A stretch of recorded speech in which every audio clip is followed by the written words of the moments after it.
Good morning students. Integral calculus के इस video में आज हम area bounded by plane curves या क्वाड्रेचर के बारे में पढ़ेंगे। पिछले वीडियो में हमने इंटीग्रल में single integral, double integral, triple integral, इन सब को सॉल्व करना, इनके इंटीग्रल्स को चेंज करना, वो सब के बारे में पढ़ा था। अब इस वीडियो में हम उनको यूज़ करते हुए उनकी मदद से कैसे हम एरिया निकालें, कैसे हम लेंथ निकालें या वॉल्यूम निकालें किसी भी चीज़ की, वो आने वाले वीडियो में हम करेंगे। इस वीडियो में हम क्षेत्र निकालने के लिए, एरिया निकालने के लिए इंटीग्रल का यूज़ कैसे करते हैं वो हम पढ़ेंगे। क्वाड्रेचर मतलब क्षेत्रकलन। The procedure of find the area of plane curves और स्ट्रेट लाइन और both is called the quadrature. मतलब कोई भी समतल वक्र हो या सरल रेखाएं हो या वक्र और रेखाएं दोनों हों, उन दोनों का क्षेत्रफल ज्ञात करने की विधि को हम क्षेत्रकलन कहते हैं। अब ये कार्टेशियन कोऑर्डिनेट्स में भी देखेंगे और नेक्स्ट वीडियो में हम पोलर कोऑर्डिनेट में देखेंगे। तो इस वीडियो में हम quadrature for Cartesian equation of curves वो निकाल लेते हैं। तो हमारे पास में क्या है, area bounded bye curves in Cartesian equations and coordinate axis. इसका मतलब है यदि हमें कार्तिकीय समीकरण वाले वक्रों और निर्देशक अक्षों के परिबद्ध क्षेत्रफल को निकालना हो तो हम उसे कैसे निकालेंगे। तो the area bounded by the curve y equal to f x. हमारे पास में मान लीजिए कि एक कर्व दिया हुआ है y equal to f x. इस कर्व का एरिया हमको निकालना है। The axis of x and the ordinate x equal to a and x equal to b। और जो हमारे पास में कर्व है वो जो हमारे ऑर्डिनेट्स हैं या जो कोटियां हैं x बराबर a और x बराबर b से ये घिरा हुआ है। तो इसको हम ऐसे निकालते हैं, integral of a to b F X D X या integral of a to b y D X. अगर हमें x डी एक्स में निकालना है, अगर लिमिट हमें x में दी हुई है तो हम y डी एक्स निकालेंगे, और अगर हमें लिमिट y में दी है तो हम integral of x D x निकालेंगे। अब मैं आपको ये वाला जो इंटीग्रल है इसके लिमिट्स को यूज़ करते हुए कैसे निकालना है वो मैं आपको समझाती हूँ। मान लेते हैं कि हमारे पास में ये एक x एक्सिस और एक ये y एक्सिस है, ये प्लेन है। इस प्लेन पर ये हमारे पास में एक कर्व है।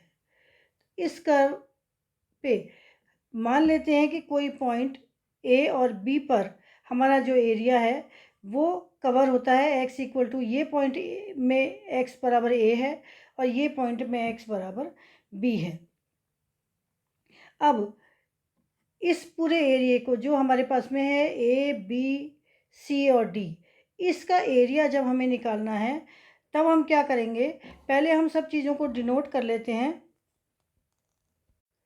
यहाँ पर हम डिनोट कर लेते हैं OL, O से लेके L तक की जो दूरी है हमारी वो हमारी x है, क्योंकि ये जो पॉइंट P है ये पॉइंट P हमारे पास में x एंड y है।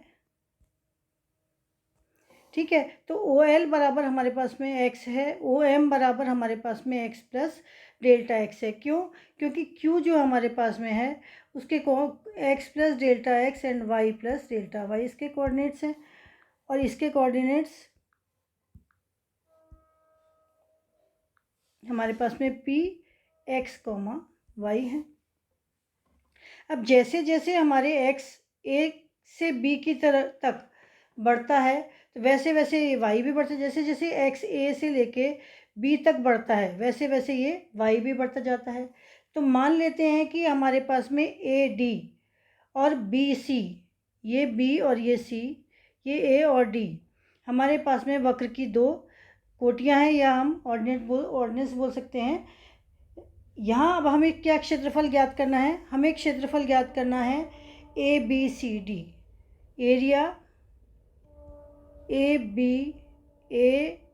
बी सी और डी, हमें ये एरिया निकालना है। इस एरिया को निकालने के लिए हम क्या करेंगे, मान लेते हैं कि कोई बिंदु P ले लेते हैं इस कर्व के ऊपर जिसके कोऑर्डिनेट है x y, और साथ में मान ले, और उसकी कोटि क्या हो गई पी एल उसकी कोटि हो गई, ये कोटि मतलब वाई, तो ये है एक्स वाई इसकी कोटि हो गई। अब हम पी के समीप, इस पी के पास में एक पॉइंट ले लेते हैं क्यू, और इस क्यू के कोऑर्डिनेट हैं x plus delta x into y plus delta y, और उसकी कोटि कितनी है क्यू एम, ये वाली ये है वाई प्लस डेल्टा वाई। अब P से क्यू एम तथा Q से, अब ये P से क्यू एम पर मैंने एक परपेंडिकुलर डाला, और P को आगे बढ़ा करके मैंने Q से एक परपेंडिकुलर इस पर डाला एस, क्यू एस। अब लंब खींच लिया, तो हमारे पास यहाँ पर ओ एल बराबर कितना आया x, यहाँ से देखिए O L equal to X, O M equal to X plus delta X, L M कितना बचा O M minus O L which is equal to delta X. इसी तरह से P L equal to Y है, Q M equal to Y plus delta Y है, तो Q R equal to बचा delta Y. अब माना कि ए का क्षेत्रफल हमारे पास में जो ए है उसका क्षेत्रफल क्या है ए पी एल डी, ए पी एल और डी, ये वाला कवर एरिया जो है ये हमारे पास में मान लेते हैं कि ए का एरिया है, और ए प्लस डेल्टा ए यहाँ तक आएगा ये वाला एरिया, तो ये ए क्यू एम डी, ये वाला हमारे पास में ए क्यू एम डी, ये ए पी एल डी, ए का area A P L D, और ए प्लस डेल्टा ए का एरिया हमारे पास में आया ए क्यू एम डी। तो डेल्टा ए कितना हो गया, जो हमारे को डेल्टा ए निकालना है, ये जो इसका बीच का एरिया है ये हो गया area of A Q M D minus area of A P L D which is equal to P Q M L, जो क्या हो गया हमारे पास में ये पी क्यू एम एल, ये वाला ये पूरा ये यहाँ तक पी क्यू और ये एम और ये एल, ये वाला पूरा एरिया हो गया हमारे पास में। अब इस एरिया में हम ये देखें कि डेल्टा ए हमें निकालना है, तो डेल्टा ए होता है area of A Q M D minus area of A P L D और area of P Q M L. लेकिन ये देखिए area of P Q M L जो हमारे पास में है वो rectangle S Q M L, ये एस क्यू एम और एल, और पी आर एम एल इनके बीच में है। ये वाला जो एरिया है हमारा वो इन दोनों के बीच में है, तो area of P R M L is less than area of P Q M L is less than of area of S Q M L. ये आप डायग्राम में से उधर से देख लीजिए, इसको पहले बना लीजिएगा अपनी कॉपी में, उसके बाद में ये जो लिखे हैं इनको आप देखेंगे तो समझ में आएगा। वाई, अब पी आर एम एल हमारे पास में क्या है वाई डेल्टा एक्स, ये देखिए यहाँ पर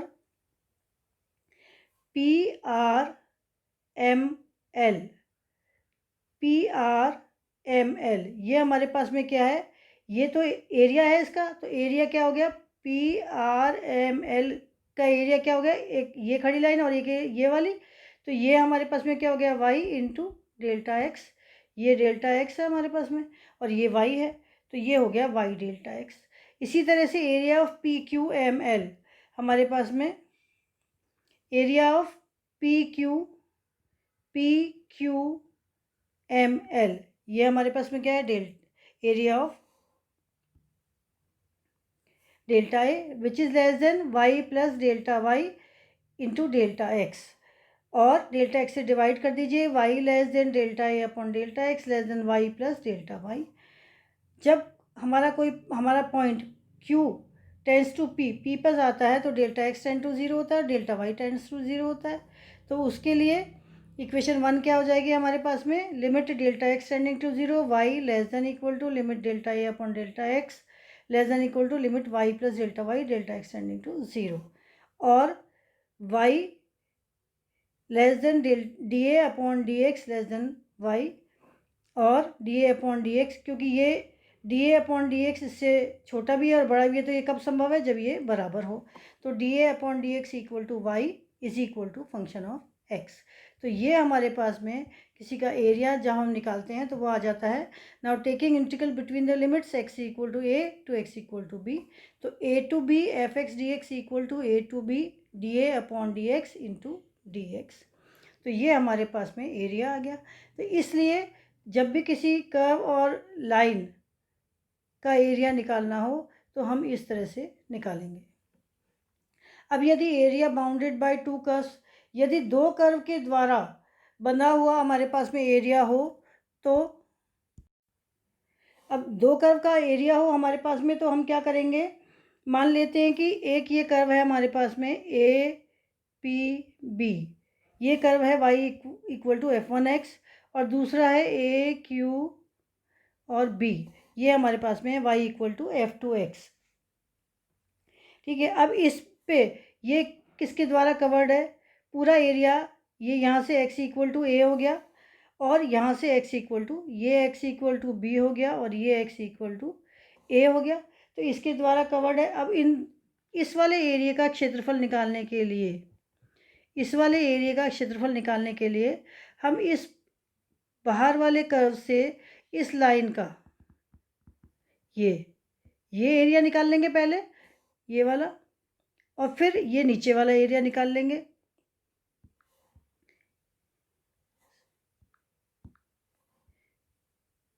ये नीचे वाला एरिया निकाल लेंगे, फिर हम इन दोनों को, ये वाला एरिया निकाल लेंगे और इन दोनों को माइनस कर देंगे, तो हमारे पास में ये वाला एरिया निकल आएगा। अब दोनों कर्व्स द्वारा बाउंडेड एरिया क्या है हमारे पास में, A P B Q A, ये देखिए A P B Q A, ये वाला एरिया हमको निकालना है। तो हमने A P B D C में से A Q B D C minus कर देंगे, तो हमारे पास में एरिया आ जाएगा, which is equal to A to B f1x dx minus A to B f2x dx, और equal to A to B f1x minus f2x into D X. तो इस तरह से जब हमें दो कर्व दिए हुए हैं तो उन दोनों कर्व का हम एरिया निकाल सकते हैं लाइन और एरिया कर्व की मदद से। अब हम एक क्वेश्चन कर लेते हैं। क्वेश्चन है हमारे पास में, find the whole area of the curve asteroid x की पावर 2/3 प्लस y की पावर 2/3 इक्वल टू a की पावर 2/3, और x equal to a cos cube theta plus y equal y equal to a sine cube theta. अब हम इसका asteroid का आपको कुछ जब कर्व ट्रेसिंग सीखेंगे डिफरेंशियल में, जब आपको ट्रेसिंग करना आ जाएगा, अभी आप कुछ चीज़ों के कर्व क्या कैसे बनते हैं उन्हें याद कर लीजिए। तो ये जो एस्टेरॉयड है इसका कर्व इस तरह से होता है,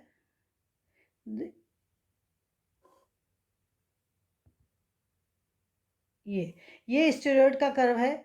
अब इस कर्व में हमारे पास में हमने पॉइंट ले लिए, सपोज़ ये हमने ए पॉइंट लिया, ये क्योंकि यहाँ पर ये ए है तो यहाँ पर ये a,0 हुआ, यहाँ पर इस पॉइंट को हमने बी लिया तो ये पॉइंट हुआ 0, इस पॉइंट को हमने सी लिया, ये हुआ -a,0, और ये डी पॉइंट है, ये हुआ हमारे पास में 0, -a, ये हमारा ओ हुआ। अब यहाँ पर ये चारों के चारों जो हमने कर्व बनाए हैं, एस्टेरॉयड बनाया है, ये चारों एक्स एक्सिस वाई एक्सिस के बिल्कुल समान है। तो इसके लिए हम क्या करेंगे, पहले कर्व ट्रेसिंग में हम इसको क्या समझते हैं कि ये जो कर्व है एक्स एक्सिस और वाई एक्सिस के सापेक्ष सिमेट्रिकल है, यानी कि सममित है। फिर ये मूल बिंदु से नहीं जा रहा है। दूसरा, एक्स एक्स और वाई एक्स को ये 0 प्लस माइनस a,0 और 0, प्लस माइनस a, इस पर काटते हैं, ये एक्स एक्सिस पे काटता है और ये वाई एक्सिस पे काटता है। अब इसको एक्स एक्सिस के लिए हल कर सकते हैं या हम वाई एक्सिस के लिए हल कर सकते हैं। एक्स एक्सिस के लिए हल करेंगे तो हम क्या लिखेंगे, a 2/3 माइनस y 2/3 होल 3/2। यहाँ से इस इक्वेशन से हमने इसको यह लिखा, ये या y से हम सॉल्व करेंगे तो y equal to a 2/3 minus x 2/3 whole raise to 3/2, इस तरह से हम सॉल्व करेंगे।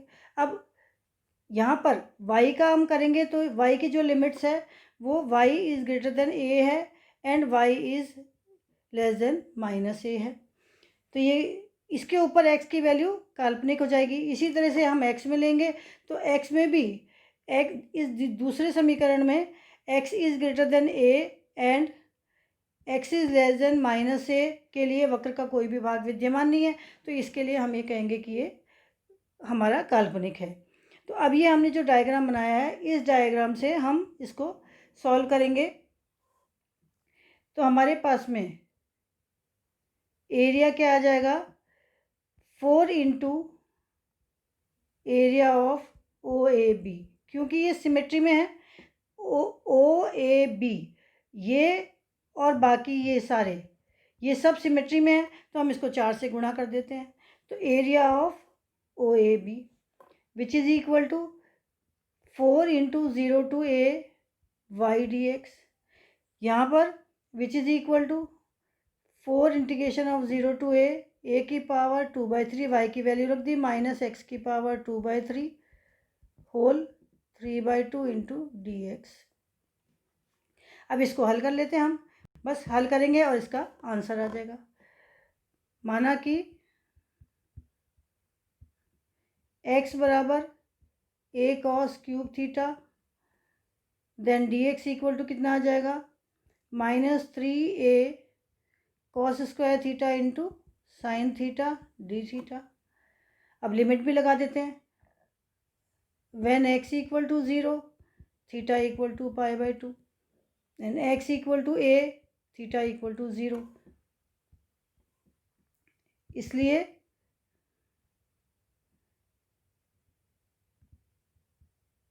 अब इस क्षेत्रफल कितना हुआ, जो हमको रिक्वायर्ड एरिया वो कितना हो गया हमारे पास में, 4 is equal to 4 integration of π/2 to 0 a 2/3 minus a 2/3 cos square theta in 3/2 minus 3a cos square theta sine theta into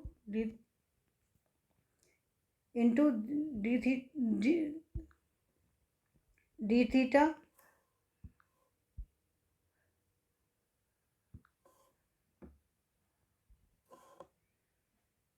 which is equal to 12a square integration of 0 to π/2 cos square theta sin 4 theta d theta।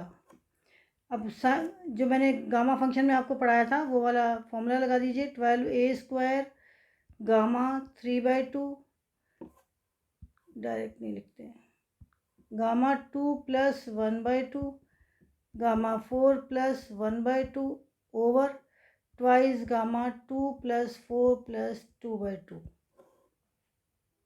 Which is equal to 12a square gamma 3/2 gamma 5/2 upon twice gamma 4 which is equal to 12a square into 1/2 into root of pi into 3/2 into 1/2 into root of pi upon 2 into 3 into 2 into 1। इन सबको simplify करेंगे तो हमारे पास में आएगा 3/8 पाई ए square. तो इस तरह से ये हमारे पास में आंसर आया। तो इस तरह से आपको जब भी कोई एरिया निकालना हो तो आप उस कर्व को ड्रॉ करेंगे और ड्रॉ करने के बाद में उसके लिमिट्स लगाएंगे और लिमिट्स लगा करके उस इंटीग्रल को, जैसे कि हम इंटीग्रल को हल करते हैं उस तरह से इसको हल करेंगे। Thank you.